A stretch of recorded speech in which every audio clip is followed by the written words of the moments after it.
মুসলমানদের যদি রাজনীতি করা লাগে তো কোরআন কেন্দ্রিক রাজনীতি হবে। চাঁপাইনবাবগঞ্জের আপনারা দেখেন স্বামী স্ত্রী দুইজন মুফতি আছে, মোজাদ্দেদে জামান, ভারতের কামান, এই দুইজনের ফতোয়া দেখেছি। এরা শুধু একটা দলকে ঘায়েল করার জন্যে, কালার করার জন্য এখন মমতাজ তো নেই, মমতাজের অন্তত বোন আছে, ওনারা মানুষের মাঝে এটা ছড়াচ্ছে যে কোরআন দিয়ে মানুষ রাজনীতি করে, কোরআন দিয়ে ধর্ম ব্যবসা করে একটা দল। যদিও নাম তারা ডাইরেক্ট বলে, আমি নাম নিলাম না। কোরআন দিয়ে রাজনীতি যদি কেউ না করে, সে যে দুর্নীতি করবে এ কি আর বলা অপেক্ষা রাখে? এই 54 বছরে যারা কোরআন দিয়ে রাজনীতি করে না, সে যেই হোক সে দুর্নীতিগ্রস্ত, এটা একেবারে দিনের আলোর মতো পরিষ্কার।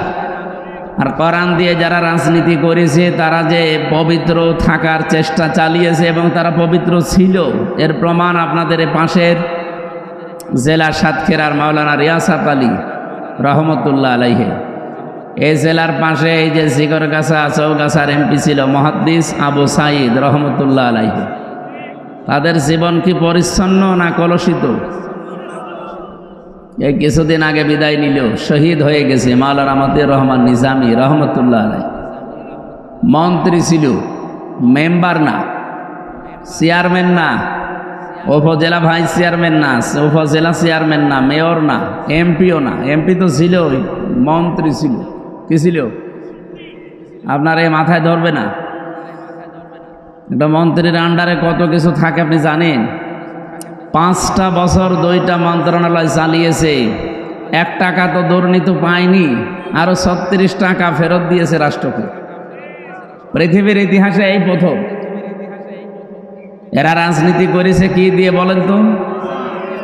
আপনি রাগ করলেও বাড়ি যেয়ে করেন, এখানে সত্য কথা বলবেন, কারণ এখানে কোনো মিথ্যা বলা হবে না। সত্য বললে আপনি জবাব দেবেন, আর যদি সত্য শোনার পরে কেউ জবাব না দেয় ওটা বোবা শয়তান। অন্তত রাগ হলেও জোরে জবাব দেবেন, ঠিক আছে? কয়েকদিন আগে আপনারা দেখেছেন চট্টগ্রামে একটা খাল পরিষ্কার করার জন্য 400 কোটি টাকা চেয়েছিল, এখন যারা দায়িত্বে আছে তারা সরকারের কাছে। বাংলাদেশ জামাত ইসলামের ওই এলাকার যিনি সিংহপুরুষ সাবেক এমপি আলহাজ শাহজাহান চৌধুরী হাফিজাহুল্লাহ, আল্লাহরে বান্দা বলেছে 1 টাকাও দেওয়া লাগবে না। আমরা বাংলাদেশ জামাত ইসলামী চট্টগ্রাম বিভাগ থেকে 10 টাকা 20 টাকা করে কালেকশন করে মাত্র 1 কোটি টাকা দিয়ে এই বিশাল খাল পরিষ্কার করে দেব, অলরেডি দিয়েছে। 1টা টাকা সরকারের কাছ থেকে নেওয়া লাগেনি। ধন্যবাদ দেওয়ার দরকার ছিল, প্রশংসায় ভাসছে তামাম দুনিয়া, এখন তাদের প্রশংসা করে। ওখানে যিনি চেয়েছিল 400 কোটি টাকা, সেই লোক বলছে খাল ভালো করে পরিষ্কার হয়নি। আমার মনে হয় শয়তান তো আমি দেখিনি, যদি দেখতাম তো ওই রকম হতো। একটা টাটকা শয়তানের মতো কথা না? আপনি চাইলেন কত? 400 কোটি, আর এই লোকটা 1টা টাকা না নিয়ে 1 কোটি টাকা নিজের দলীয় ফান্ড থেকে কালেকশন করে নিজের উদ্যোগে পরিষ্কার করে দিল। অন্তত শুকরিয়া আদায় করে আলহামদুলিল্লাহ বলার দরকার ছিল। আর আপনি বলছেন না সেরকম পরিষ্কার হয়নি। আপনার কাছে 400 কোটি টাকা দিলে পোড়াটায় হাওয়া হয়ে যেত, আর পরিষ্কার এই পরিমাণ হইতো না। এই জন্যে আমার মূল কথা হচ্ছে, বিশ্বনবী নিজে এত বড় চরিত্রের অধিকারী, তিনি 23 বছর কোরআন ছাড়া চেষ্টা চালিয়েছেন, রাজনীতি করেছেন, এর আগে কিচ্ছু হয়নি। কিন্তু কোরআনে কারিম দিয়ে যখন আরম্ভ করেছে, এমন এমন মানুষ তৈরি হয়েছে কিয়ামত পর্যন্ত ওই রকম মানুষ আর মনে হয় হবে না। হবে না? ওমরের মতো মানুষ তামাম দুনিয়া মিলে আর বানাতে পারবেন না। তিনি রাষ্ট্রপ্রধান হওয়ার পরও প্রতিদিন 5টা করে ভালো কাজ করতেন। 5টা ভালো কাজ মানে প্রতি রাত্রে তিনি 5 বার করে সুবহানাল্লাহ পড়তেন, আর 2 রাকাত করে নামাজ পড়তেন, আর 1 খতম করে কোরআন শরীফ পড়ে দিলেই হয়ে গেল নাকি? আমরা তো ভালো কাজ এগুলোই মনে করি না, এটা ভালো কাজ শুধু না, ভালো কাজ হযরত ওমর যেটা করতেন প্রতিদিন অন্তত 5টা পরিবারের খবর এলাকার ভেতরে তিনি নিতেন।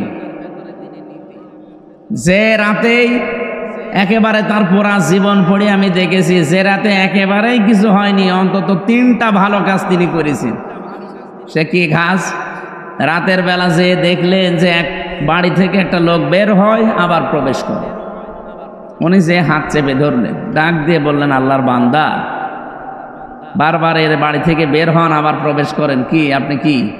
লোকটা বলছে, আমি তো বাড়ির মালিক। মালিক তো বারবার বের হন কেন? লোকটা বলছে, পথিক আপনি কে? আপনাকে তো চিনি না। আমার স্ত্রী সন্তান সম্ভবা, এমন একটা বিপদে আমি আছি, এরকম বিপদে জীবনে আমি পড়ি নাই। আর আমি এ বিষয়ে একেবারে অনভিজ্ঞ, কিচ্ছু জানি না যে ডেলিভারি কি করে করাতে হয়। স্ত্রী ব্যথার যন্ত্রণায় ছটফট করছে, বাধ্য হয়ে বারবার বাইরে আসি আবার ভেতরে যায়। হযরত ওমর সঙ্গে সঙ্গে বাড়িতে গেলেন, স্ত্রীকে ডাক দিয়ে বললেন, আব্দুল্লাহর মা, আল্লাহ জান্নাত বিক্রি করছে, যদি কিনতে চাও আমার সাথে দৌড়াও। উনি আমার মতো হামজা না, সাধারণ মানুষ না, দেশের প্রেসিডেন্ট, 12.5 লক্ষ বর্গ মাইল এলাকার প্রেসিডেন্ট। এ বিশাল এলাকার দায়িত্বে থাকার পরে স্ত্রীকে বলছে, আল্লাহ জান্নাত বিক্রি করছে, যদি কিনতে চাও আমার সাথে দৌড়াও। বলেন তো, একটা বাংলাদেশের কোনো মেম্বারও এই কাজ তার বউ দিয়ে করাবে? আপনি পেয়েছেন আজ পর্যন্ত? স্ত্রীকে বললেন, যদি সত্যি আমার সাথে দৌড়াতে চাও, কিছু তেল, আটা, তরকারি একটা বস্তার ভেতরে নাও, কিছু তেনা নাও, ন্যাকড়া নাও, কাপড় নাও, এগুলো কাজে লাগবে। স্ত্রী বলে, জান্নাত কিনতে যাবেন, তেল নেব কেন, কাজে লাগবে। নিয়ে গেলেন ওই রাতে, ওই লোকটার বাড়ির ভেতরে প্রবেশ করালেন স্ত্রীকে। বাইরে দাঁড়িয়ে আছে, কিছুক্ষণ পরে আওয়াজ এলো, খলিফাতুল মুসলিমিন, আপনার বন্ধুকে সুসংবাদ দেন, তার একটা পুত্র সন্তান হয়েছে। ছেলেটাও ভালো আছে, মাও ভালো আছে। হযরত ওমর সঙ্গে সঙ্গে পড়লেন, আলহামদুলিল্লাহ। পাশে যে লোক বাড়িওয়ালা, ও তো বলছে ইন্না লিল্লাহ। হযরত ওমর বলেন, আপনি ইন্না লিল্লাহ পড়েন, আপনার তো আরো খুশি হয়ে আলহামদুলিল্লাহ পড়ার কথা। লোকটা বলে, খলিফা, আমি আপনাকে চিনতে পারি নাই রাতের বেলা, মেহেরবানি করে আমারে মাফ করে দেন। বাড়ি থেকে কিছু টাকা নিয়ে এসে লোকটাকে খলিফার হাতে দিয়ে বলে, এই টাকাগুলো ওই যে রাতের বেলা যে নার্স নিয়ে এসেছিলেন, যে মহিলা নিয়ে এসেছিলেন, সেবিকা, ওই মহিলাকে দিয়ে দেবেন। হযরত ওমর বলে, ভাই, রাতের বেলা যে মহিলাকে নিয়ে এসেছি আপনার স্ত্রীর খেদমত করানোর জন্যে, ওটা পেশাদার নার্স না, ওটা সেবিকা না, ওটা ধাত্রী না, ওটা আমার নিজের স্ত্রী, ও টাকা দেওয়া লাগবে না। এই যে বললাম না, যে রাতে একেবারে ভালো কাজ করতেন না, তাও 3টা করতেন, তার ভেতরে এটা একটা। এটার নাম কি? ভালো কাজ। এইরকম ভালো কাজ বাংলাদেশে আছে? আমরা ভালো কাজ, এই যে চলে গেল একটা বিশাল রজনী, এখনো চলছে। এই 10, 11, 12 জিলহজ, কত গুরুত্বপূর্ণ রাত চলে গেল। এই রাতগুলোতে ভালো কাজ আমরা মনে করেছিলাম শুধু কোরবানির গোশত, মরণের খাওয়া খাবো, এই ভালো কাজ আমরা বুঝি নাই। হযরত ওমরের মতো মানুষ তৈরি করেছিলেন এই কোরআনে কারিমের রাজনীতি দিয়ে। এই জন্য এই শব্দটা আগামী থেকে আর লিখবেন না। আর কেউ যদি বাধা দেয় যে রাজনৈতিক এই শব্দ কোরআনের সাথে মেলে না, ওরে আমার কাছে নিয়ে যাবেন কুষ্টিয়া। ও কোরআন পড়তে পারে কিনা ওরে আমি জিজ্ঞাসা করব। আমি এখানে তেলাওয়াতে 2 কিরাত পড়েছিলাম, 7 কিরাতে কোরআন শরীফ পড়া যায়। আমার 7টার উপরে আয়াত আছে। আমার বিশ্ববিদ্যালয়ের সাবজেক্টই ছিল কোরআন। তার ভেতরে আমি 2টা কিরাত এখানে পড়েছিলাম।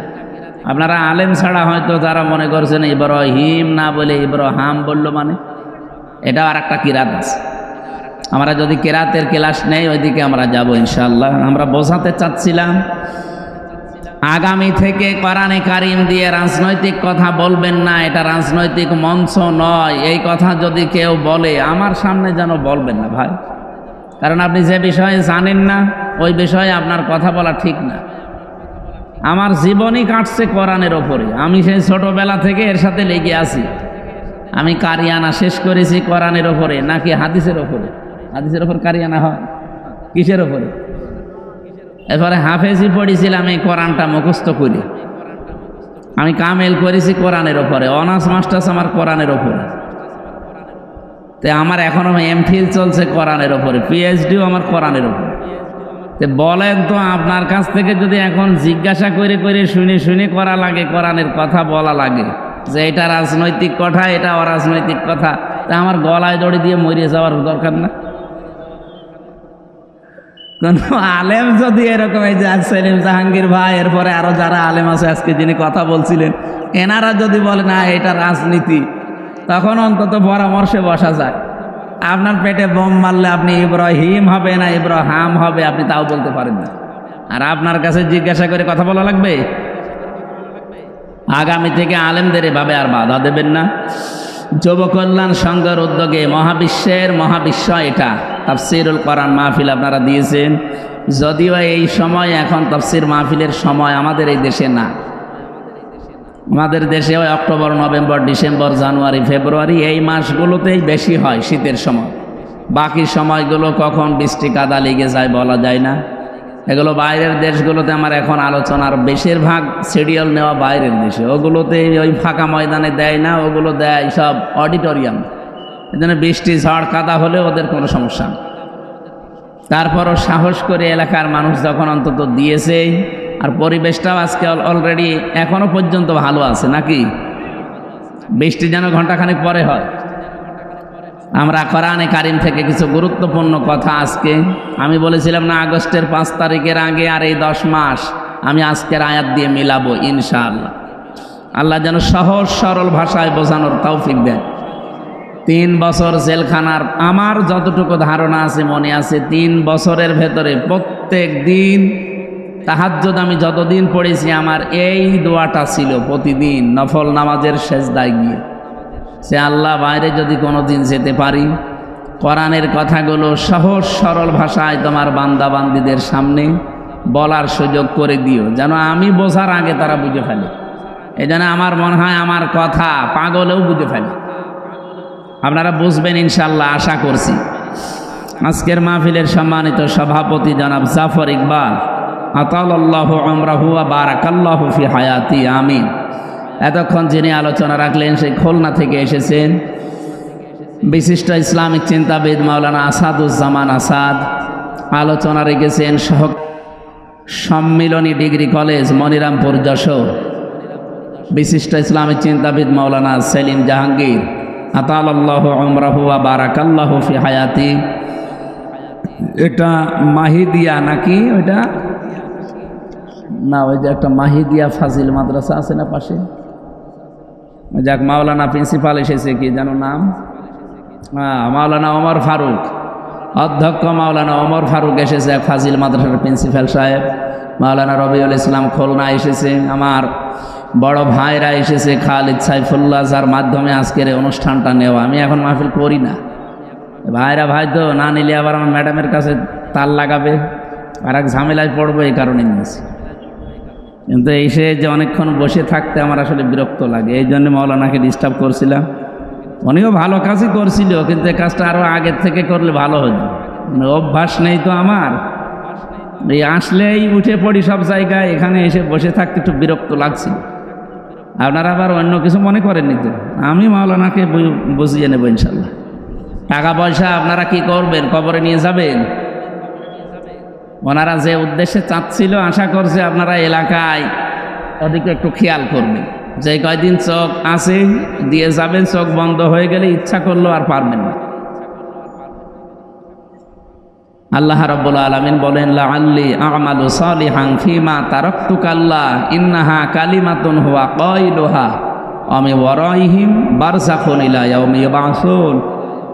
এই লোকটা কিয়ামতে যখন আমার সামনে দাঁড়াবে, আমাকে বলবে, আল্লাহ একটা বার সুযোগ দাও, শুধু যাব দুনিয়ায় আর যত ভালো কাজ আছে সব করব। আল্লাহ বলেন না, ক্বালা কাইলুম মিনহা, এটা তো তোমার কথার কথা, এরকম কথা বহু বলেছো, একটা কথাও রাখো না। সুতরাং এরকম কথার কথা আমি আর শুনতে চাই না, আর পাঠানো হবে না। এবার একটা জগৎ আছে তোমার জন্যে, বারজাখের জগৎ। কিসের জগৎ? এই বারজাখের জগতে প্রবেশ করো, এখানে থাকো, কিয়ামতের দিন তোমাকে আবার তোলা হবে। বলেন ওই সময় আপনি যতই হাই হতাশ করেন, আফসোস করেন, কাজ হবে?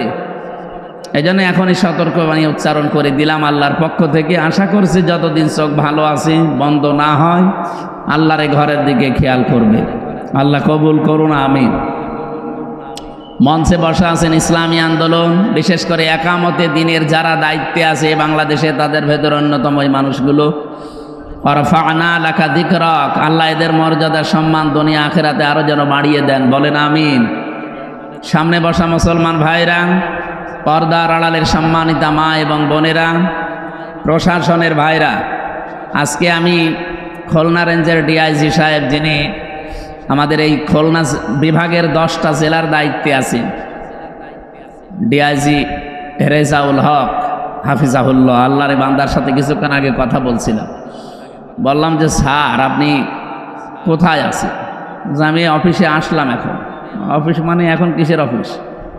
সাতক্ষীরায় ছিলাম, অনুষ্ঠান শেষ করে এই পৌঁছালাম। তার মানে প্রশাসনের, পুলিশের বিশেষ করে দায়িত্ব 24 ঘন্টায়। ওদেরকে 8 ঘন্টা ডিউটি। এই কথা বললেন না? ডিউটি কয় ঘন্টা? 24 ঘন্টা। এরপরও ওদের কোনো দাম নেই। ওই আগস্টের 5 তারিখের আগে যা করে রেখেছে, ওই বদনামি চলছে। ওই সময় তো আর পুলিশ ছিল না, ওই সময় আর একটা নাম ছিল, পুলিশ লীগ। কি ছিল? এখন যদি তারা থাকে, ও খুব কষ্টে আছে। তো বাকি যারা আছে এগুলো তো অন্তত পুলিশ। এই জন্য আমার মনে হয় আমি উপরে আমার যতটুকু আয়ত্ত আছে আমি চেষ্টা চালাবো। আর সামনে যদি আল্লাহ পরিবেশ করে দেয়, আমার 2টা দাবি আছে প্রশাসনের। 1 নম্বরে ওদের বিভাগটা আলাদা করে, ওরা শুধু আইজির কথা মতো চলবে, কোনো নেতা খেতা নেত্রী এদের কথা মতো চলবে না। এ দেশ কন্ট্রোল করার জন্য আর কাউকে লাগবে না, শুধু পুলিশের পোশাকই যথেষ্ট। 2 নম্বরে ওনাদের 8 ঘন্টা করে ডিউটি। আমাদের এই দেশে যারা চাকরি করে কয় ঘন্টা? বলেন বলেন। সরকারি বেসরকারি যত অফিস আদালতে চাকরি করেন, 8 ঘন্টার বেশি ডিউটি নেই। 8 ঘন্টার পরে যদি আপনি ডিউটি করেন 2-4 ঘন্টা 5 ঘন্টা, ওটা ওভার টাইম। ওর আলাদা বেতন দেওয়া লাগে না? লাগে না? তো পুলিশ 8 ঘন্টা ডিউটি করে ও বউ বাচ্চা নিয়ে বাড়িতে থাকবে। বাকি এই সময় এই যে এখানে এসে বসে আছে প্রায় 20-21 জন, ওরকে এখন ডিউটি, এখন কেমন কারণ বসে থাকবে? ও সকাল 10টা থেকে বিকাল 4টা পর্যন্ত ডিউটি করে বাড়ি যেয়ে বউ ছেলে মেয়ে নিয়ে কাজ করে খাবে। এই সময় ওর এখানে এসে রাত 11টায় বসে থাকা লাগবে কোন কারণে? এই আলাদা যে এই 5-7 ঘন্টা এখন যে ওভার টাইম করছে, এর জন্য কি বেতন বাড়া আছে? ঘোষ খাবে না, করবে কি না? আপনারা আবার অন্যদিকে নিয়েন না। আমি চাই যে আগামীতে এদের এই ওভার টাইম যেই কয় ঘন্টা হবে, 5 ঘন্টা 7 ঘন্টা 10 ঘন্টা 8 ঘন্টা ডিউটির পরে যেই কয় ঘন্টা ডিউটি করবে, ওদের হিসাব করে টাকা দেওয়া লাগবে। আমি জানি ওদের অনেক ভালো ভালো কাজ করার ইচ্ছা আছে, কিন্তু পারে না বাস্তবতার কারণে। এমন এমন অফিসার আছে যে অফিসার নিজে বেতন পায় হয়তো 42,000 টাকা, কিন্তু বাসা ভাড়া করে স্ত্রী আর ছেলে মেয়েকে রেখেছে ঢাকাতে, 50,000 টাকা বাসা ভাড়া। 42,000 টাকা দিয়ে এখনো কয় হাজার টাকা লাগবে? ওইটাকে ফেরেশতা জিবরাইল দিয়ে যাবে? ওই তখন একটু এদিক ওদিক করে বদনাম হয়ে যায়। অথচ ডিউটি করে তো 24 ঘন্টার 18 ঘন্টা। আপনি 8 ঘন্টা পরে যেই কয় ঘন্টা ডিউটি করবে ওই ঘন্টা টাকা দেন। আমি আকিজ গ্রুপে ছিলাম, আকিজ গ্রুপে 8 ঘন্টার পরে যেই কয় ঘন্টা ডিউটি করবেন ওই কয় ঘন্টা ওভার টাইমে টাকা দেওয়া লাগবে তাদের। শুধু বাংলাদেশে প্রশাসনে এই নিয়মটা নেই, আগামী থেকে এটা যদি ইসলাম আসে, কারণ পুলিশ এই বিভাগ চালু করেছিল হযরত ওমর। কে? পুলিশ বিভাগ যেটা আমরা দেখি প্রশাসনে, এই বিভাগটা চালু করেছিল হযরত ওমর রাদিয়াল্লাহু তাআলা আনহু। তারা আজ অবহেলিত এবং মানুষের কাছে গালি নাতি ঝাঁটা খেতে খেতে জীবন শেষ হয়ে গেল। ওরা বাস্তবতায় যেহেতু অনেক ঠিকই যায়। ডিআইজি সাহেব আমারে বলছিল, আপনি 8 ঘন্টার পরে যতই ওদেরকে কিছু পুলিশ, সবাই না, কিছু পুলিশকে যদি আপনি একেবারে ওভার টাইমের বেতনও দিয়ে দেন ও তাও ঘুষ খাবে। আমার মনে হয় উনি কথা একেবারে 100 ভাগ সঠিক বলেনি, অন্তত 99 ভাগ। পুলিশ ভাইরা, আপনারা যে দায়িত্বে আছেন কখনো নিজেদেরকে ছোট মনে করবেন না। এটা বিশাল মহান পেশা একটা। নবীজি জানিয়েছেন 2টা চোখ জাহান্নামে যাবে না, তার একটা এরা। যারা এই রাতের বেলা মানুষের জান মাল ইজ্জত আবরু হেফাজতের জন্য রাত জেগে পাহারা দেয়, এই মানুষের চোখ আল্লাহ জাহান্নামে দেবে না। সুবহানাল্লাহ বলতে পারেন না? 2 নম্বরে, যারা রাতের বেলা নিজের অপরাধের কথা স্মরণ করে কান্নাকাটি করে। আল্লাহ আমাদেরকে এইরকম শুকরগুজারি বান্দা হওয়ার তৌফিক দান করেন, বলেন আমিন। প্রশাসনের যে ভাইগুলো আজকে শৃঙ্খলার দায়িত্বে এসেছেন, সবাইকে নিয়ে আল্লাহর দরবারে শুকরিয়া জানাচ্ছি, বলেন আলহামদুলিল্লাহ। আরো জোরে বলেন আলহামদুলিল্লাহ। দরুদ আর সালাম পাঠ করি আমাদের নবী, মানবতার মহান শিক্ষক মুহাম্মদুর রাসূলুল্লাহ সাল্লাল্লাহু আলাইহি ওয়াসাল্লামের প্রতি। আপনারা জানেন এটা জিলহজ মাসের 12 তারিখ। 4টা মাস আল্লাহর কাছে পবিত্র, আমরা কোরআন থেকে জেনেছি। আল্লাহ রাব্বুল আলামিন জানিয়েছেন, ইন্না ইদ্দাতাশ শুহুরি ইনদাল্লাহি 12 শাহরান ফি কিতাবিল্লাহ ইয়াওমা খালাকাস সামাওয়াতি ওয়াল আরদা মিনহা আরবাআতুন হুরুম ইলা আখির আয়াত।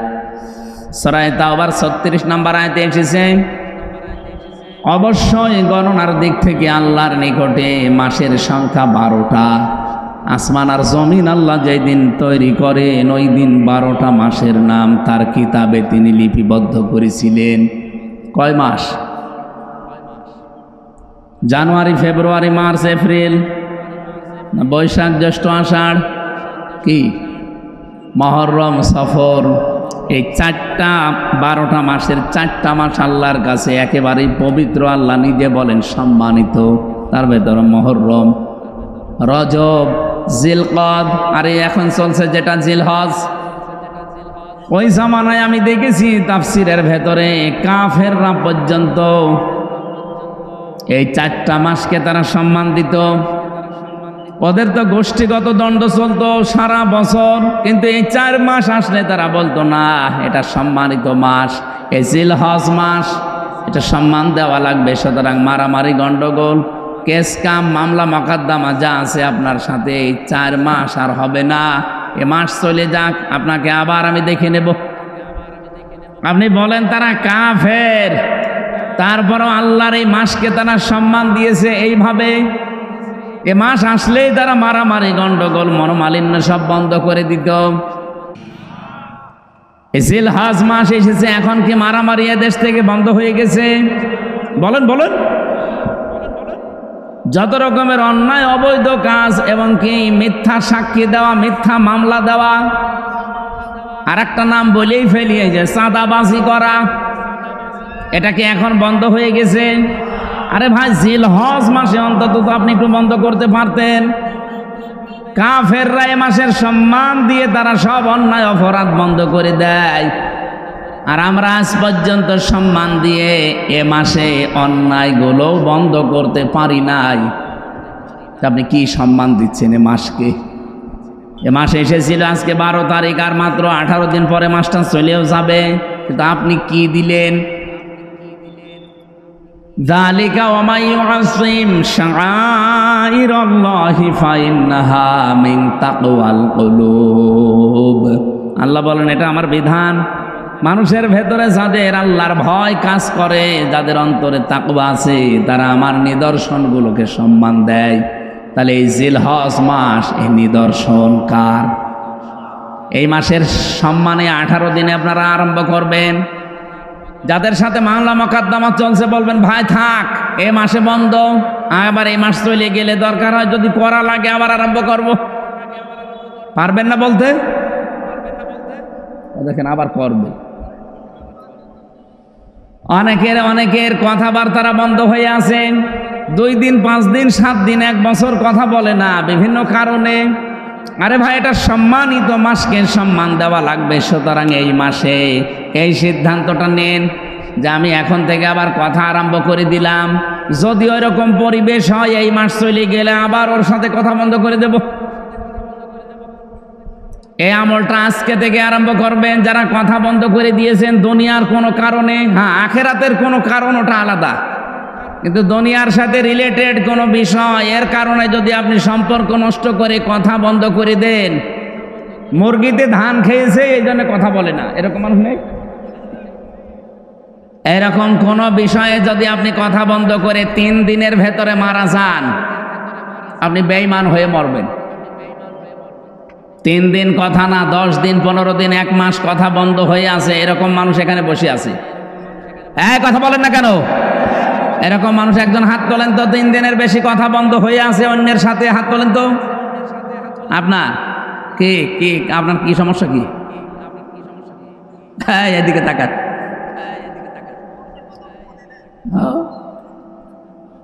এখানে আসবেন না, ঘন্টাখানিক সময় দেন।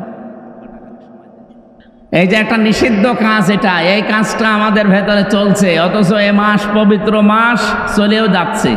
কাফেররা এ মাসকে সম্মান দিয়ে অবৈধ কাজ বন্ধ করে দিত, আর আমরা এ মাসের সম্মান দিয়ে অবৈধ কাজ আরো বেশি করি।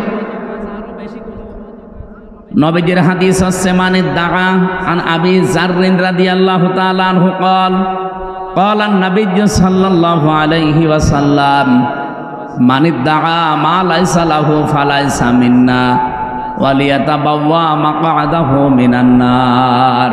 রাহু মুসলিম। বিশ্বনবী জানিয়েছেন, কোন ব্যক্তি যদি এমন জিনিসের দাবি নিজে করে যে জিনিসের মালিক সে না, আমি আল্লাহর নবী বললাম 2টা ক্ষতি তার জীবনে হবে। 1 নম্বরে ফালাইসা মিন্না, ওই দিন থেকে ও আমার উম্মত আর নেই। এদিকে তাকান। 2 নম্বরে বলে ইয়াতাবাওয়া মাকআদাহু মিনান নার, সে যেন জাহান্নামে নিজের একটা স্থান তৈরি করে নিল। ও যশোরবাসী, এ খুলনা বিভাগের 10টা জেলায় থাকলে আমার মনে হয় আমি বাড়ির ভেতরে আছি। বাড়ির লোককে যেভাবে আমি ভালোবাসি, পছন্দ করি, আপনাদের এই 10টা জেলার মানুষও আমার কাছে ওই রকমই। এজন্য বড় ভালোবাসা নিয়ে বলছি, যে জিনিস আপনার না, ওই জিনিস যদি নিজের আয়ত্তে নিয়ে নেন, দাবি করেন, জোর জবরদস্তি করে, দখল করে, চাঁদাবাজি করে নিজের আয়ত্তে নিয়ে নেন, ওটা এখনই ফেরত দেবেন। যদি ওটা ফেরত না দেন, আপনি কিন্তু ফালাইসা মিন্না, নবীর উম্মত আর নেই। আর আপনি যদি নবীর উম্মতি না থাকেন, আপনার জন্য আমি মরে গেলে বিসমিল্লাহি ওয়া আলা মিল্লাতি রাসূলিল্লাহ পড়ে করব কি? যে আল্লাহর নামে রসুলের দলে তুলে দিয়ে গেলাম, আপনি তো রসুলের দলে নেই। কথা বলেন না কেন? এই জন্য যারা অন্যের জিনিস নিয়েছেন, আগস্টের 5 তারিখের পরে এগুলারও বেশি আরম্ভ হয়েছে। অনেকে যে যা সেখানে পেয়েছে, বাবা শাহজালাল সব হালাল। এই চরিত্র যারা, তারা এই মাল ফেরত দেওয়া লাগবে। কারা কারা ফেরত দেবেন হাত তোলেন তো। এই এলাকায় মনে হয় এসব শুরু হয়নি। যদি কারো কিছু দখলে রাখেন যেটা আপনার আসলে না, ওটা ফেরত দিয়ে দেবেন। হাদিসের টিকা বলছি এবার, এদিকে তাকান। হাদিসের টিকায় মুহাদ্দিসিন কিরাম লিখেছেন, হ্যাঁ, কোন জিনিস যদি আপনার আয়ত্তে ছিল, আপনার নিজেরই, কিন্তু এটা আপনি হাতছাড়া করে ফেলেছিলেন, হারিয়ে ফেলেছিলেন, বেদখল হয়ে গিয়েছিল, ওটা যদি আপনি আবার ফেরত পান, তাহলে আপনি হাদিসের শাস্তির আওতামুক্ত থাকবেন। কি বুঝলেন? মনে করেন আমার একটা দোকান ছিল, এটা আমারই, 15 বছরে হাত ছাড়া হয়ে গিয়েছিল, দখল হয়ে গিয়েছিল, অন্য জোর করে কেড়ে নিয়েছিল। এখন আমি ওইটা আবার ফেরত পেয়েছি, তাহলে আমার জিনিস আমি ফেরত পেলাম, আমার অসুবিধা নেই। কি কথা বলছেন? তাহলে ফালাইসা মিন্না আমার জন্য না, আমি নবীর উম্মত থাকবো না, না, এটা আমার জন্য না, কারণ আমার জিনিস আমি পেয়েছি। কিন্তু যেটা আমার না, ওইটা যদি আমি জবরদস্তি করে দখল করে নেই, তাহলে আমি কিন্তু আর নবীর উম্মত নেই। এক কথা বলেন। বাংলাদেশে ইসলামী ব্যাংক নিয়ে কিছু মানুষ ফতোয়াবাজি করে, এমনকি অনেকে ফতোয়া দিয়েছে যে ইসলামী ব্যাংকও ছিনতাই হয়ে গেছে। আপনি এরকম ডাহা মিথ্যা কথা বলেন কি করে? ইসলামী ব্যাংকে আপনার বাবার, যাদের ব্যাংক তারা ফেরত পেয়েছে। কথা বলেন না কেন? যাদের ব্যাংক তারা ফেরত পেয়েছে, তাদের মাথার ঘাম পায়ে ফেলে বানানো ব্যাংকটা। আপনার কয় টাকা আছে ওখানে? আপনার বাবা টাকা দিয়েছে? যাদের টাকার ব্যাংক তারা ফেরত পেয়েছে, আপনার সমস্যা কি? আরো আমার মনে হয় এই 15.5 বছরে যেভাবে দখল করেছিল ডবল টাকা দেওয়া দরকার।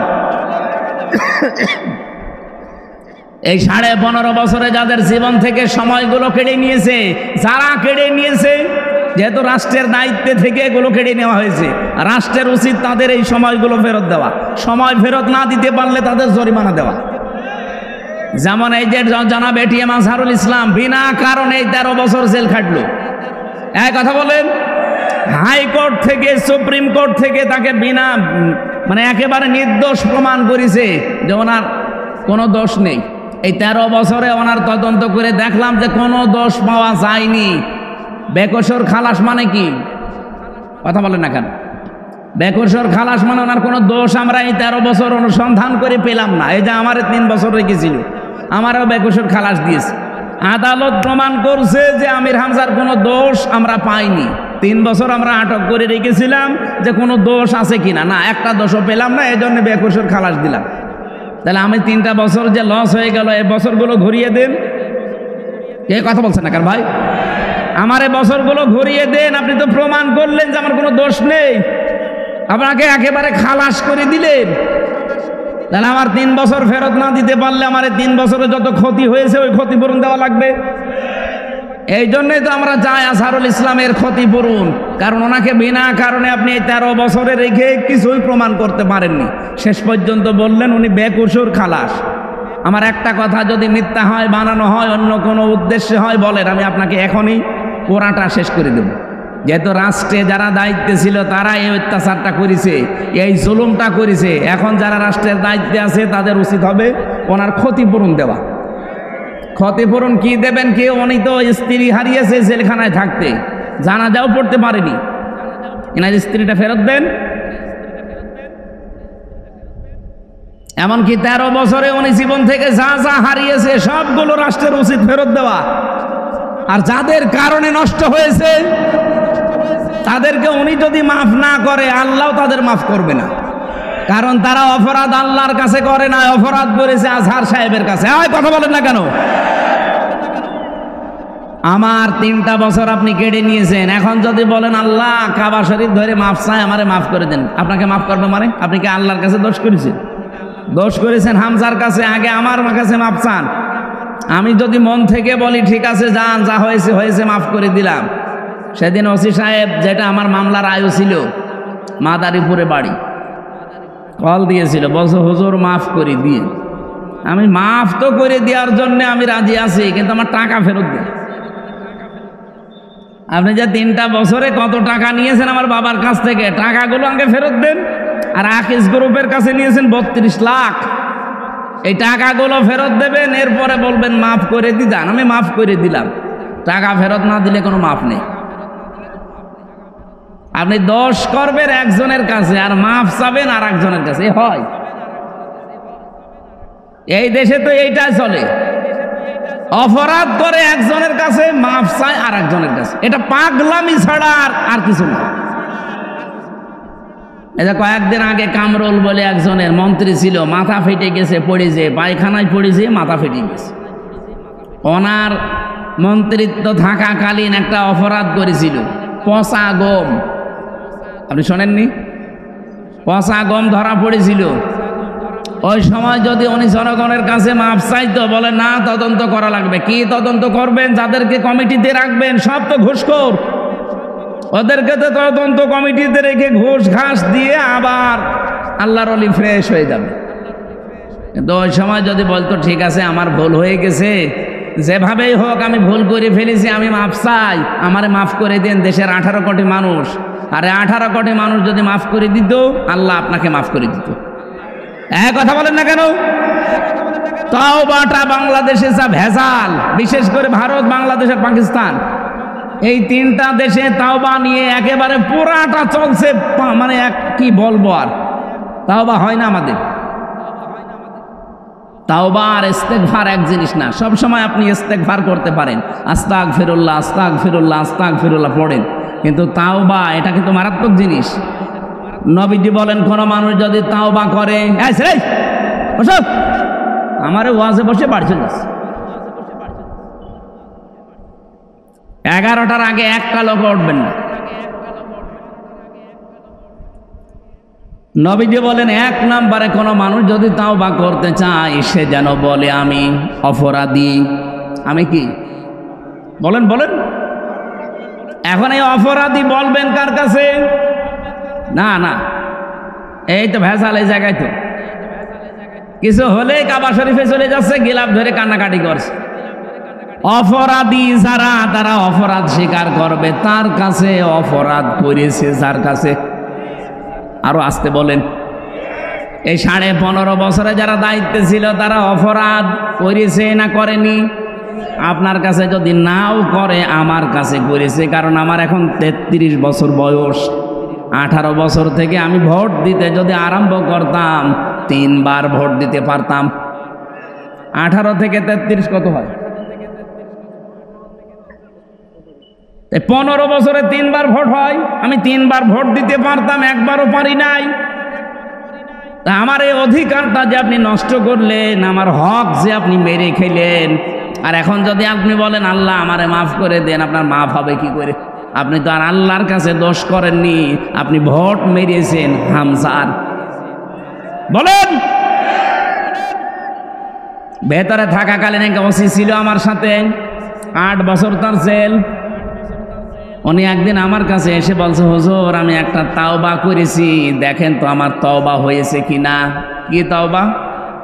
যে নির্বাচন গেল, রাত 12টার পর থেকে আমার দল লোকজন নিয়ে আমি ভোট কাটা আরম্ভ করলাম। বাক্সগুলো ভর্তি করে জায়গা মতো পাঠিয়ে দিলাম। ফজরের আজান হওয়ার পরে আমরা সবাই ওযু করলাম, গোসল করলাম, পাক পবিত্র হয়ে 2 রাকাত তাওবার নামাজ পড়লাম। এরপরে বললাম আস্তাগফিরুল্লাহ, আমার এই তাওবা হয়েছে না। এটা ইয়ার কি হয়েছে? কারণ আপনি তাওবা করছেন আল্লাহর কাছে, আপনাকে দোষ আল্লাহর কাছে করেছেন। আল্লাহ ভোট দেবে? যাদের ভোটগুলো কেটে কেটে বাক্স ভর্তি করে পাঠিয়ে দিলেন, এই মানুষগুলোর কাছে আগে মাফ চাওয়া লাগবে। কারণ অপরাধ যার কাছে স্বীকার করবেন। আপনার জন্য একটা দুঃখের সংবাদ আছে, কারণ আপনার 8 বছর জেল, কমপক্ষে 5 বছর আপনার জেল খাটা লাগবে। কারণ এই যে 9 মাসে বছর, তো 5.5 বছর আপনাকে জেল খাটার পরে যখন আপনি বাইরে যাবেন, যে দেখবেন বহু হামজা মরে গেছে। কি কথা বলেন না কেন? কত হামজাকে আপনি পাবেন না, কত হামজার বউকে পাবেন না, তারা অলরেডি মরে গেছে। আপনি তাদের কাছে মাফ চাবেন কি করে? বলেন, এই 15.5 বছরে কত মানুষ ভোট না দিয়ে তার এই অধিকার, এটা অধিকার না? এই অধিকারটা আপনি না দেখাতে পেরে মরে গেলেন। যারা এই অবৈধভাবে ক্ষমতায় ছিলেন, এটা তো অবৈধভাবেই থাকা। কারণ আমি নিজে বলছি আমারটা আপনি নেননি, আপনি অবৈধ। আরে অবৈধভাবে থাকার কারণে আপনি অবৈধ সুখ পেয়েছেন না পাননি? একটা এমপির আন্ডারে যত কিছু বাজেট হয়, আমি যতটুকু লেখাপড়া করছি বাংলাদেশ সম্পর্কে আমি যা দেখছি, এগুলো যদি সঠিকভাবে ব্যয় করা হয় একেবারে বন্যার পানির মতো জোয়ারে ভেসে যাবে। কিন্তু শয়তানরা তো ব্যয় করে না। 25-26টা হাত বদল হতে হতে যদি 3 কোটি টাকা বাজেট হয়, 300 টাকার কাজ হয়, বাকিগুলো সব আল্লাহর ওলিরা খেয়ে ফেলে। কয়েকদিন আগে আমি মালয়েশিয়া ছিলাম। ওখানে যেই দেশে যাই, মালয়েশিয়া, সিঙ্গাপুর, থাইল্যান্ড, ইন্দোনেশিয়া, এই যে বাহরাইন, সবগুলো দেশে আমি ঘুরলাম। ওরা মাহফিলে নিয়ে যায়। যে দেশে যায় আগে আমার তোলে হোটেলে। হোটেলে ওই তো প্রায় 20 তলা, 30 তলা, 40 তলা হোটেল। লিফট দিয়ে নিচে নেমে আসি, মেহমান খানা সেখানে ওই যে নিচে বসে আছে। ওখানে যে একটু চা নাস্তা করবো, দেখি আল্লাহর ওলি বসে আছে।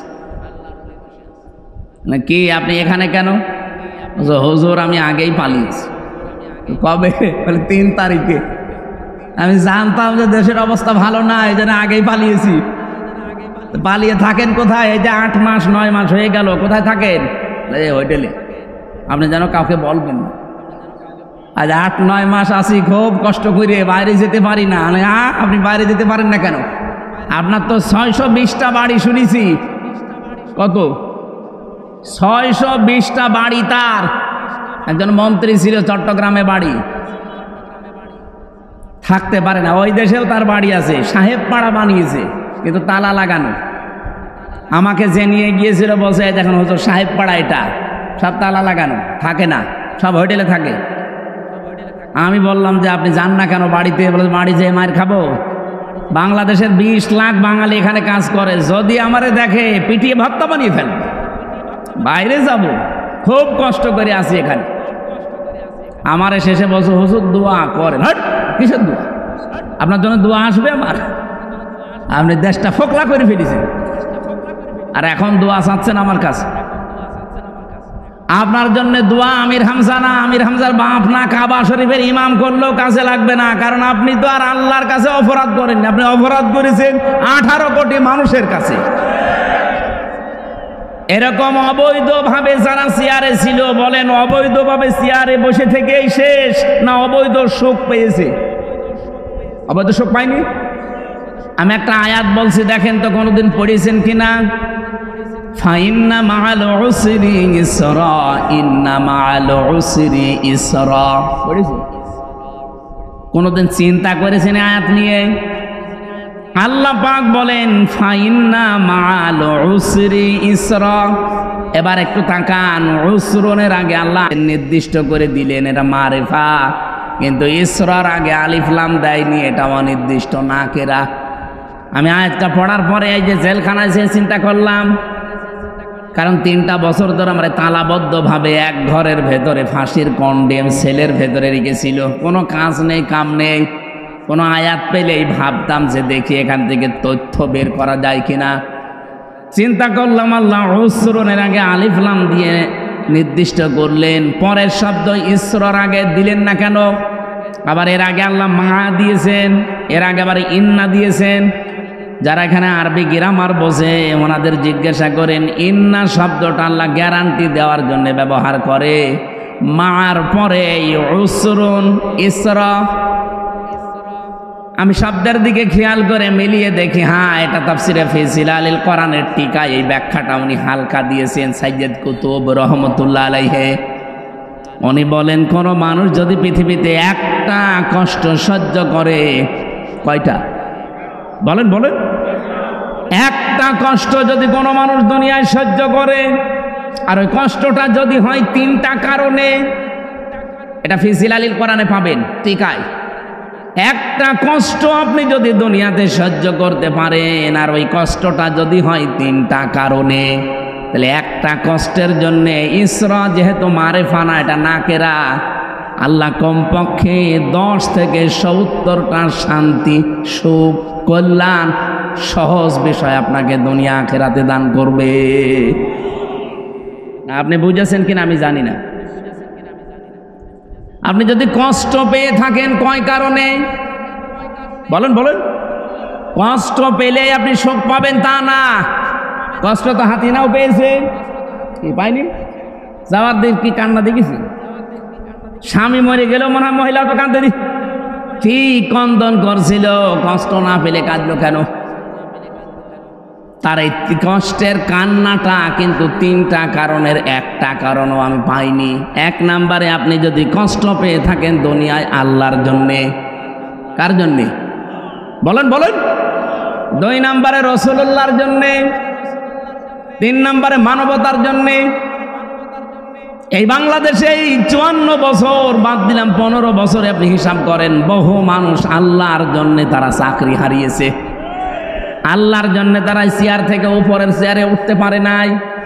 ও যদি আল্লাহর পথ রাসূলুল্লাহর পথ বাদ দিয়ে অন্য কোনো পথে চলতো, ও চেয়ারে খালি উঠতেই থাকতো। এরকম বহু মানুষ উঠেছে না ওঠে নাই? বলেন না কেন? যারা এই যে কষ্ট পেলেন এই 3 কারণে, আল্লাহর জন্য, রাসূলুল্লাহর জন্য, মানবতার জন্য, একটা কষ্টের সুখ পাবেন কয়টা?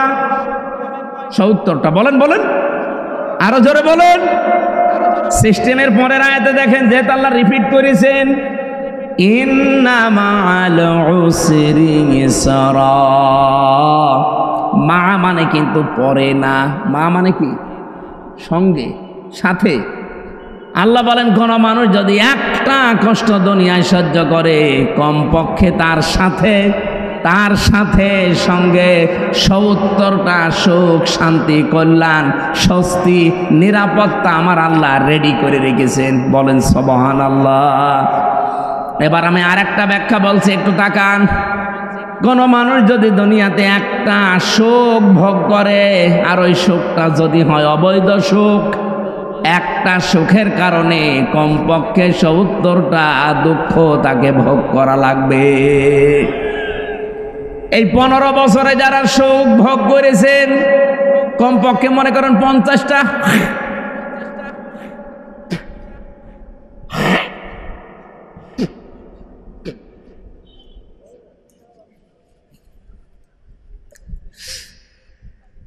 যারা অবৈধ সুখ ভোগ করেছিলেন এই 15 বছরে আপনি হিসাব করে বলেন 50টা সুখ আপনি ভোগ করেছেন। সুখ বোঝেন? সুখ বোঝেন না? এই সুখগুলো যারা ভোগ করলেন 50টা, এক একটা সুখে যদি ৭০টা করে অশান্তি আপনি ভোগ করতে, আল্লাহ তো আপনাকে দেবেই, কারণ মা আছে। আপনি হিসাব করে বলেন তো 50টা সুখে দুঃখ হবে কয়টা? ৩,৫০০। কিসের ৩৫০? ৩,৫০০। হ্যাঁ, শূন্যটা কম হয়ে গেছে। ৩,৫০০ দুঃখ কষ্ট অশান্তি অপমান অপদস্থ হবেন। এরপরে আপনার অন্য কিছু। হাসিনা যে সফল হতে পারে না এই 10 মাসে এই কারণে, ও কিন্তু 28 বার কমপক্ষে তৈরি করেছে ষড়যন্ত্র। এই 10 মাসে একবারও সফল হতে পারেনি, কারণ যত অবৈধ সুখ ভোগ করেছে এক একটা অবৈধ সুখের জন্যে অন্তত 50টাও যদি সুখ পায়, 50টা না 50,000 পেয়েছে, কি মসে থাকতো। মাওলানা মামুনুল হক আর আমির হামজা এই দুইজনের লাল দাগ দিয়েছিল যে এদের যেন জামিন না হয়। বলেন সুবহানাল্লাহ। 3টা বছর মামলাটা 28 বার তুলেছে। সিএমএম কোর্ট, জজ কোর্ট, হাইকোর্ট মিলে 28 বার না। অথচ এই মামলা আগস্টের 5 তারিখের পরে শুধু তুলতে দেন, মামলা জামিন না পুরা খারিজ করে দিয়েছে। আমি খাস কামরায় গিয়েছিলাম জজের, যে বললাম মাননীয় জজ সাহেব আপনি 3 বছর তো আপনার কাছে মামলা ছিল, তখন তো আপনি কিছু বললেন না, আর আজকে বলছেন যে এই মামলায় তো কোনো মাল ম্যাটারেস নেই, কি দিয়ে বিচার করবো, যা খারিজ করে দিলাম। আগে কি মাল ছিল এই 3 বছর? না হুজুর। না হুজুর মানে তখন জামিন দিলে তো আমার 3 বছর জেলে থাকা লাগে না। হুজুর কিছু করার নেই, আমার হাত বাঁধা আছে। কি ছিল? 1628 জন মানুষ বাংলাদেশে দায়িত্বে আছে, এখনো আছে। শুধু ওই মহিলাটার হাত শুধু খোলা ছিল, তাছাড়া বাকি এই দেশের 1627 জন মানুষের হাত সব বাঁধা ছিল। ও কাওয়া কাকুরও হাত বাঁধা ছিল। ও কাওয়া কাকে কা করতো, ও যদি একটু ডান থেকে বামে যায় ও কাওয়ার গোষ্ঠীও শেষ করে দিত। যেই কয়েকজন ছিল আমি তো দেখেছি সবগুলোর হাত বাঁধা, কেউ কিছু পারবে না, সব আল্লাহর ওলি বলি দেবে। তারপর আমরা চাই আগামীতে এই দেশ যারাই নেবেন, কে নেবেন আমরা জানি না, যারাই নেবেন 1628 জন মানুষ দায়িত্বে থাকবে। কারো হাত যেন এভাবে বাঁধা না থাকে, সবার হাত থাকবে আবু সাইদের মতো খোলা। এটা চান কারা কারা দেখি? লিল্লাহে তাকবীর।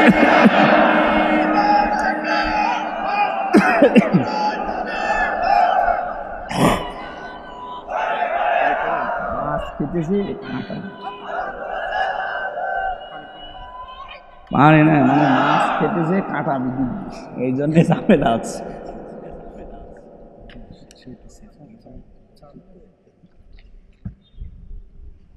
এই আর কয় মিনিট সময় দেবেন বলেন তো? আমার এখন মাহফিল কম তো, 2-5 ঘন্টা অসুবিধা, কিন্তু আপনাদেরকে যে উদ্দেশ্যে এরা নিয়ে এসেছে, এই মাহফিলটা আজকে ছিল আমার চৌগাছা বাজারে।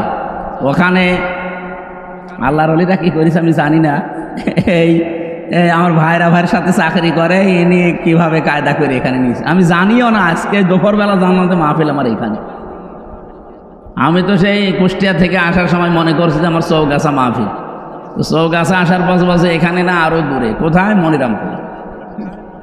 দেখ হয়ে গেছে যখন, আর এর একটা উদ্দেশ্য নিয়ে দিয়েছে। আমরা আয়াতে যাচ্ছি, তাফসীর মাহফিল শোনার জন্যই তো এসেছেন নাকি? অন্তত আর কিছুক্ষণ সময় চাচ্ছি আপনাদের কাছে। কিন্তু ওরা বারবার এই যে পেছন দিক থেকে একটু গোতা দিচ্ছে, দেখছেন না? মাওলানা সেলিম জাহাঙ্গীর সাহেব, ওনারা টাকা পয়সা চায়। আর আপনারা যারা এসেছেন, আপনারা তো টাকা দেওয়ার জন্য আসেননি, ওয়াজ শোনার জন্য এসেছিলেন। কি করব বলেন? তাহলে মাছ খেতে চাইনি ছাতাই কারণ গলার ভেতর কাঁটা বেঁধে যা ঝামেলায় আছে। কে কে করবেন বলেন? টাকা দেবেন নাকি মাহফিল চালাবো? দেবেন? ভেতরে কি ব্যাগ দিয়েছিলেন? ব্যাগ তো দিয়ে দিয়েছে, আবার কি কিভাবে টাকা চাবো? আমি তো টাকা কালেকশন করতে পারি না।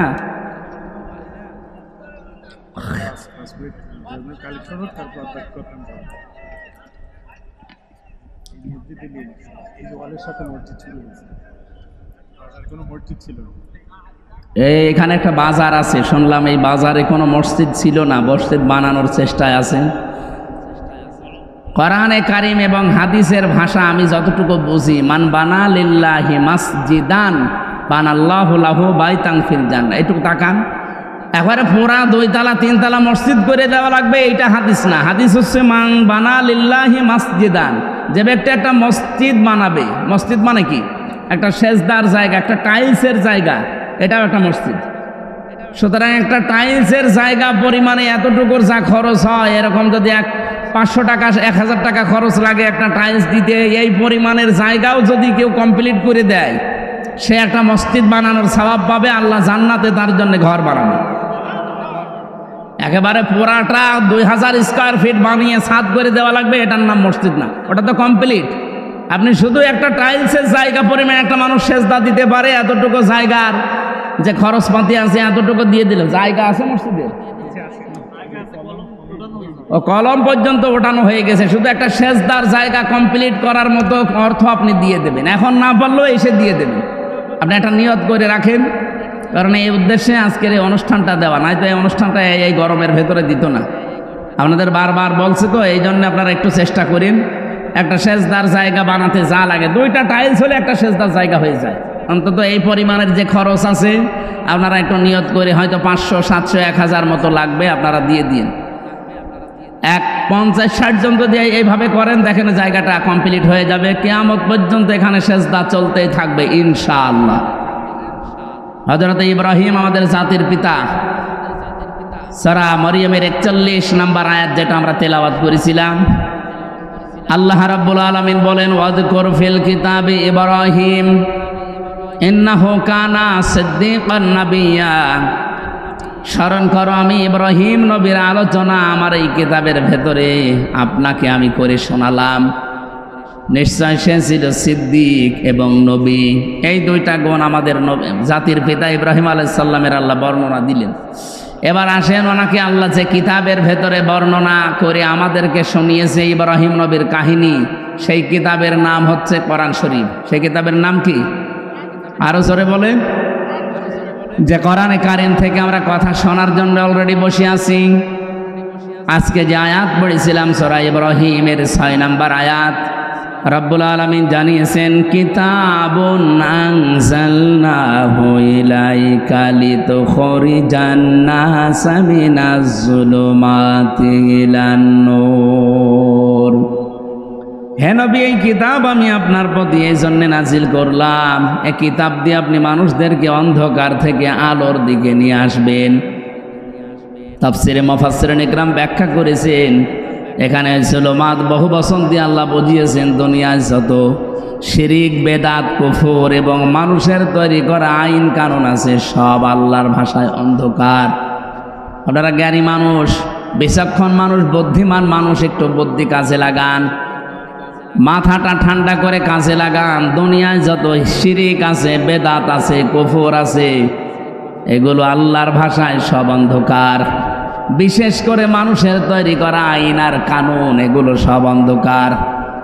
এখান থেকে চলে যাবেন, এখান থেকে মানুষদেরকে বের করে তিনি আলোর দিকে নিয়ে এসেছিলেন। এখানে আলো বলতে যে বিষয়টা আমরা তাফসিরে পেয়েছি তার নাম ইসলাম। জোরে বলেন সুবহানাল্লাহ। সুতরাং আমরা এই একই কাজ এখন করছি। আল্লাহর কসম, আমরা এই দেশে যারা একামতে দিনের দায়িত্ব মন থেকে পালন করি আর এই কাজে যারা জড়িত আছি, তারাও মানুষদেরকে অন্ধকার থেকে বের করে আলোর দিকে, ইসলামের দিকে আমরা আনতে চাই। আপনি যাই মনে করেন না কেন, যদি মনে করেন না এটা ওদের দুনিয়ার কাজ, এটা রাজনীতি, এটা ধর্ম, ব্যবসা, যা মনে করেন, আমার অসুবিধা নেই। আমি কোরআন থেকে যেটা পেয়েছি, মানুষের তৈরি করা আইন কানুন এগুলো সব অন্ধকার। শিরিক এটা অন্ধকার, বেদাত এটা অন্ধকার, কুফরি এটা অন্ধকার, জুলুম এটা অন্ধকার। এখান থেকে মানুষদেরকে বের করে আমরা আলোর দিকে, ইসলামের দিকে নিয়ে আসতে চাই, শান্তির ধর্ম যেটা। অমাইয়াবতাগি গায়রাল ইসলামি দীনান ফালাই ইউকবালা মিন ওয়া ফিল আখিরাতি মিনাল খাসিরিন। আল্লাহ পাক বলেন, পৃথিবীতে কোনো মানুষ যদি ইসলাম বাদ দিয়ে অন্য কোনো ধর্ম, অন্য কোনো নিয়ম নীতি, অন্য কোনো দিন তালাশ করে, সে জীবনেও আল্লাহকে খুশি করতে পারবে না। এমনকি তার জীবনের কোনো ইবাদত বন্দেগী কবুল হচ্ছে না, হবে না। বলেন নাউজুবিল্লাহ। আশা করছি এই কথাটা আপনি অন্তরে গেঁথে বাড়ি নিয়ে যাবেন। ইসলাম বাদ দিয়ে কোনো নিয়ম নীতি মেনে আল্লাহ পর্যন্ত যাওয়া সম্ভব না, সে যে নিয়ম নীতি হোক। আল্লাহ পাক বলেন, আমার এই কিতাবের ভেতরে ইব্রাহিম নবীর কাহিনী তোমাদেরকে শোনালাম। এক নম্বরে তিনি সিদ্দিক ছিলেন। সিদ্দিক কাকে বলে? আমরা বাংলাদেশে অনেকেই মনে করি সিদ্দিক মানে যে সত্য কথা বলে সে সিদ্দিক। না, শুধু সত্য কথা বললেই মানুষ সিদ্দিক হয় না। শুধু সত্যবাদীদের সাথে থাকলেই সিদ্দিক হওয়া যায় না। সিদ্দিক হচ্ছে সত্যকে সত্য জানার পর যারা দ্বিধাহীন চিত্তে সব কিছুকে পেছনে ফেলে যারা মেনে নিতে পারে, এরাই আল্লাহর কাছে সিদ্দিক। আর সত্যকে সত্য জানার পরে অনেকে দুনিয়ার ফেরে বেপড়ে মানতে চায় না।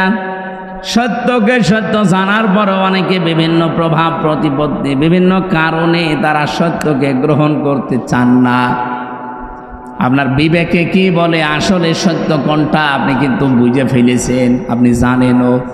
এরপরও বিভিন্ন পিছুটানের কারণে যারা মানতে চান না, গ্রহণ করতে চান না, আপনি যতই সত্য কথা বলেন সিদ্দিক হতে পারবেন না।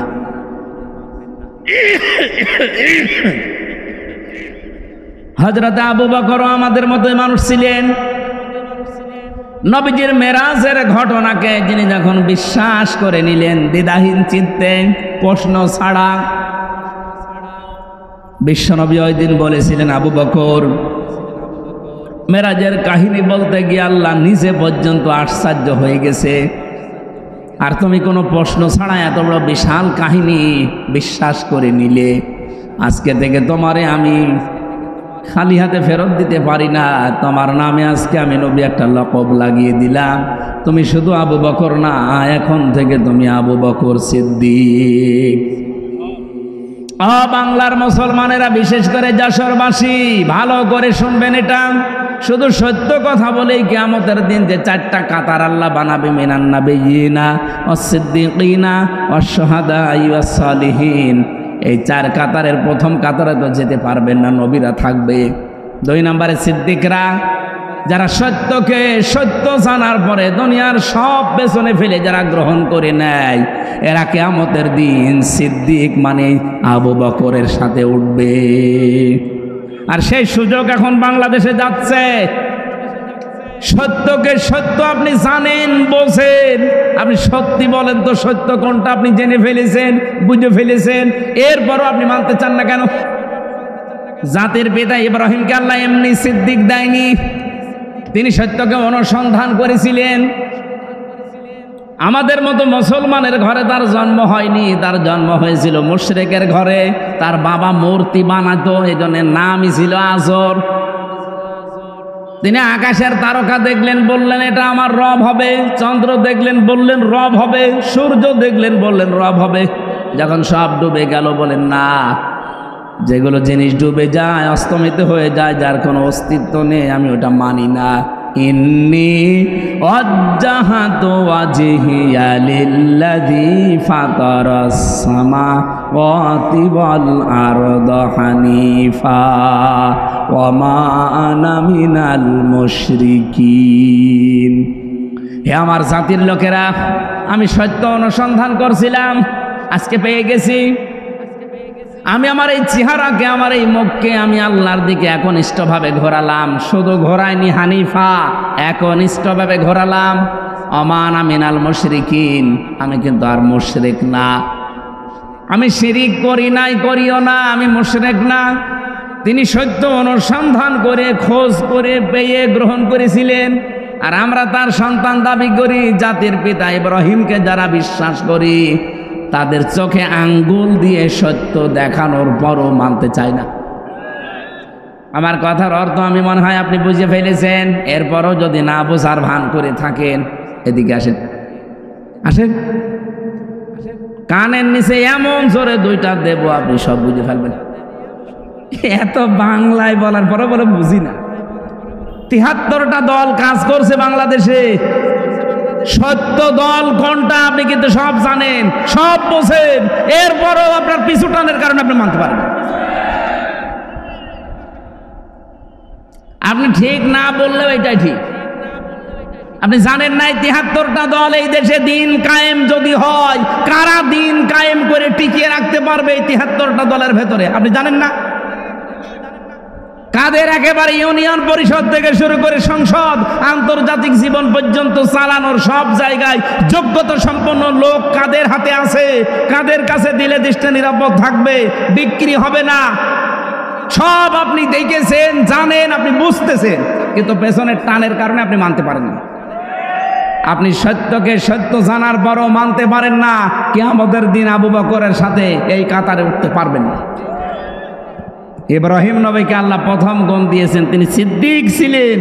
সত্যকে সত্য জানার পর আর বাবা মার দিকে তাকান নাই, গোষ্ঠীর দিকে তাকান নাই, বংশের দিকে তাকান নাই, জাতির দিকে তাকান নাই। বলেছেন হানিফা, সব দিক থেকে মুখ ফেরালাম, আমি একনিষ্ঠভাবে আল্লাহর দিকে ঘুরলাম।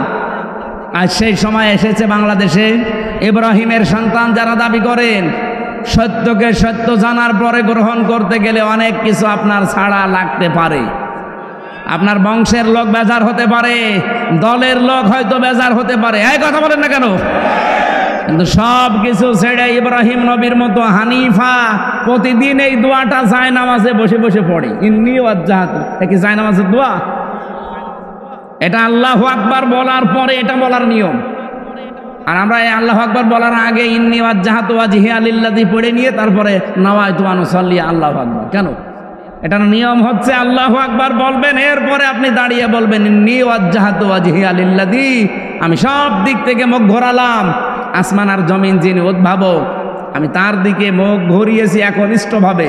আমি জানি আমার এই মুখ ঘোরানোতে অনেকে বেজার হবে, আমার পরিবার হয়তো মানবে না, আমার বংশের লোকরা উল্টাপাল্টা কথা বলবে। এতদিন যেই মতে ছিলাম, পথে ছিলাম, তারা দেখতে পারবে না, না পারুক।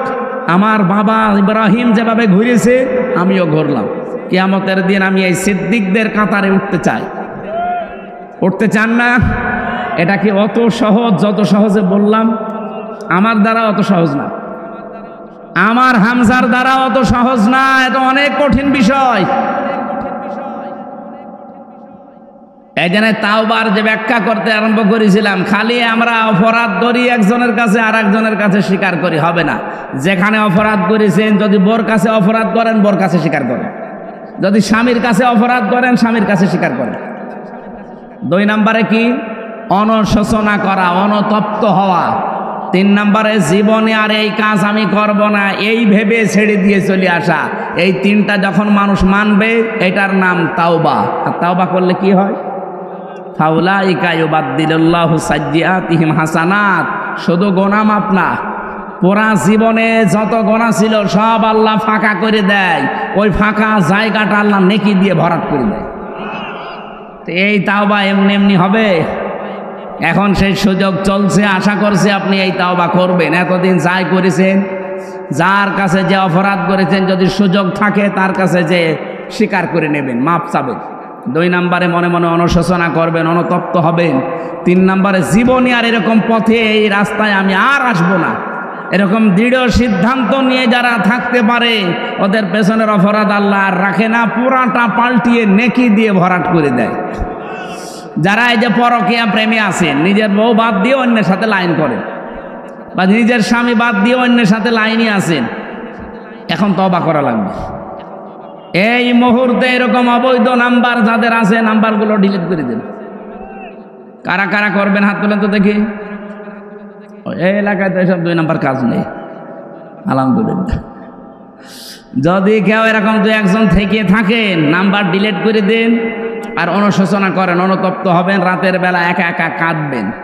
3 নম্বরে বলবেন জীবনে আর এরকম এই নাপাক রাস্তায় আমি আর যাব না। কারা কারা পারবেন এই সিদ্ধান্ত নিতে হাত তোলেন। চালাক আছে তো, এটা তো গাজী অ্যাডভোকেট এনামুল হকের এলাকা না? উনি তো উকিল মানুষ, খুব চালাক। আপনারাও এরকম চালাক, আপনারা হাত তুলতে রাজি না। বাংলাদেশে যতগুলো মানুষ, আমার মনে হয় যতগুলো মানুষ এই দেশে লেখাপড়া জানা মানুষ, যারা এমপিতে দাঁড়িয়েছে সারা বাংলাদেশ মিলে, সে যে দল থেকে, যদি আপনি 100 জনের তালিকা করেন, এই 300 এমপির ভেতরে অ্যাডভোকেট গাজী এনামুল হক, তার ভেতরে অন্তত 100 জনের ভেতরে 1 জন এরকম একটা যোগ্য মানুষ এই জেলায় এবং কি এই থানায় বাড়িও না, এই মনিরামপুরের সন্তান। আল্লাহ রাব্বুল আলামিন সে তাকে যদি ওই জায়গা পর্যন্ত পৌঁছিয়ে দেন আপনাদের মাধ্যমে, যেহেতু আইন বিশেষজ্ঞ, সারা জীবন আইনের ব্যবসা করছে, আইন সংক্রান্ত বিষয়গুলো তার ভালো তো আয়ত্ত আছে, সে কাজ করতে পারবে এবং সে সুযোগ আল্লাহ যেন আপনাদের মাধ্যমে তারে করে দেন, বলেন আমিন। সম্মানিত ভাইরা, আমরা 2 নাম্বার গুণ পেয়েছিলাম নবী ইব্রাহিমের। তিনি শুধু সিদ্দিক ছিলেন না, তিনি নবী ছিলেন। কি ছিলেন? নবী মানে কি? নবী শব্দটা নাবা থেকে এসেছে। নাবা শব্দের বাংলা অর্থ হচ্ছে সংবাদ। এই যে সংবাদ পড়ে না, সংবাদ আপনি ইংরেজিতে লেখেন তো দেখেন কি হয়, নিউজ। কি হয়? NEWS। আমার মনে হচ্ছে এই শব্দটা আমি একটু মিলিয়ে দেখেছি, এই নিউজের ভেতরে তামাম দুনিয়া আল্লাহ সবের ভেতরে ঢুকিয়েছেন। এন দিয়ে আপনি যদি নর্থ ধরেন, ই দিয়ে ধরি ইস্ট ধরেন, ডাব্লু দিয়ে ওয়েস্ট ধরেন, এস দিয়ে সাউথ ধরেন, তাহলে আর কোনো জায়গা বাকি আছে? পূর্ব পশ্চিম উত্তর দক্ষিণ চারিদিকে আমার আল্লাহ যত খবর আছে সব খবর ইব্রাহিম আলাইহিস সালাম এরকম নবী যত আল্লাহ পাঠিয়েছিলেন সবার কাছে আল্লাহ দিয়েছিলেন। ওয়াকাযালিকা নুরি ইব্রাহিমা মালাকুতাস সামাওয়াতি ওয়াল আরদ ওয়ালিয়াকুনা মিনাল মুকিনিন। আল্লাহ বলেন এইভাবে করে আমার ইব্রাহিমকে আমি আসমান আর জমিনের মালাকত মানে রাজত্ব, রাজ্য কিভাবে চালানো লাগে এই সিস্টেমগুলো আমি আল্লাহ তাকে দেখিয়েছিলাম, আর সে ছিল দৃঢ় বিশ্বাসীদের অন্তর্ভুক্ত। সুতরাং এমন একজন জাতির পিতা আমরা পেয়েছি। আল্লাহ পাক যত খবর, যত সংবাদ, যত নিউজ সব আল্লাহ তাকে দিয়ে দুনিয়ায় পাঠিয়েছিলেন। এজন্য তার পুরা জীবন আমি পড়ে দেখেছি, 50টা পরীক্ষা আল্লাহ তার পুরা জীবনে নিয়েছেন। তার ঈমান সম্পর্কে পরীক্ষা পেয়েছি পুরা কোরআনে আমি 10টা, আমল সম্পর্কে পেয়েছি 30টা, আর পুরা শরীরের এই 3.5 হাত বডির ভেতরে পেয়েছি 10টা। এই 50টা পরীক্ষা পুরা কোরআনের ভেতরে আল্লাহ দিয়েছেন। জাতির পিতা আমাদের যিনি কোনোদিন একটা পরীক্ষায়ও ফেল করেননি। আমাদের উচিত হিসাবে যত পরীক্ষা সামনে আসবে এই সিদ্দিকদের কাতারে, কিয়ামতের দিন যদি আবু বকর সিদ্দিকের কাতারে দাঁড়াতে হয়, এরকম পরীক্ষা আবু বকরের মতো আমাদের জীবনে আসবে না? আসবে। কারণ সংবাদ তো আমরা পাচ্ছি। হযরত ইব্রাহিম জাতির পিতা হিসাবে তিনি সংবাদ এনেছিলেন, ওই সংবাদগুলোকেই প্রতিষ্ঠিত করেছিল, কায়েম করেছিল তার সন্তান মুহাম্মাদুর রাসূলুল্লাহ। তিনি সবচাইতে বড় নবী। ওনারাও নবী ছিলেন, কিন্তু সবচাইতে বড় নবী ছিলেন আমাদের নবী মুহাম্মাদুর রাসূলুল্লাহ। আমাদের উচিত হবে তার আদর্শকে ব্যক্তি থেকে শুরু করে আন্তর্জাতিক জীবন পর্যন্ত যেখানে যেভাবে তিনি চলেছেন ওইভাবে করে ওই যে 23 বছর 40 থেকে 63 এক সেকেন্ডও যেন আমরা বাদ না দেই, পুরাটা জীবন আমাদের এই দেশে যেন আমরা কায়েম করতে পারি। বলেন আমিন। ওয়ালাকাদ আরসালনা মূসা বিআয়াতিনা নাখরিজ কওমাকা মিনাজ যুলুমাতি ইলান নূর। আমি পাঠিয়েছিলাম মূসাকে আমার আয়াত দিয়ে, সে মানুষদেরকে বের করেছিল অন্ধকার থেকে আলোর দিকে। ওয়াযাক্কিরুহুম বিআইয়ামিল্লাহ, আমি আল্লাহর বিভিন্ন দিবস তাকে আমি আল্লাহ স্মরণ করিয়েছি। এই যে দিবস স্মরণ করানো, এটা কি? তাফসীরে ইবনে কাসিরের ভেতরে আছে যত নিয়ামতগুলো আল্লাহ বিভিন্ন দিবসে তাকে দিয়েছিলেন, যেমন ফেরাউনের কবল থেকে আল্লাহ তাকে মুক্তি দিয়েছিলেন, ফেরাউনের দাসত্ব থেকে মুক্তি দিয়েছিলেন বনি ইসরাইলকে। 2 নম্বরে বিশাল সমুদ্রকে প্রাচীর বানিয়ে তাকে পার করেছিলেন। মান্না সালওয়া 40 বছর পর্যন্ত জান্নাতের খাবার খাওয়িয়েছিলেন। এরকম তার জীবনে পুরা 9টা বড় বড় নিয়ামত দিয়ে আমার আল্লাহ তাকে ভরপুর করে দিয়েছিলেন। আমার মাঝে মাঝে মনে হয় আগস্টের 5 তারিখের আগ পর্যন্ত আমরা যা ছিলাম, যত নিয়ামত আল্লাহ এই 10 মাসে আমাদেরকে দিয়েছে, বনি ইসরাইলদের মতো আমাদেরও আল্লাহর শুকরিয়া আদায় করা দরকার। ওরা করে নাই, ওরা ধ্বংস হয়ে গেছে। এখনো পর্যন্ত ওরা ধ্বংসের তালিকায় আছে। এই যে ইহুদি যারা মুসা নবীর উম্মত বলে যাদের দাবি করেন, এই ইসরাইল, এরা ধ্বংস হবে হয় আজ আর কাল। কারণ অভিশপ্ত এরা আল্লাহ নিজে তাদের ওপরে লানত করে বরদোয়া দিয়েছে। বলেন নাউজুবিল্লাহ।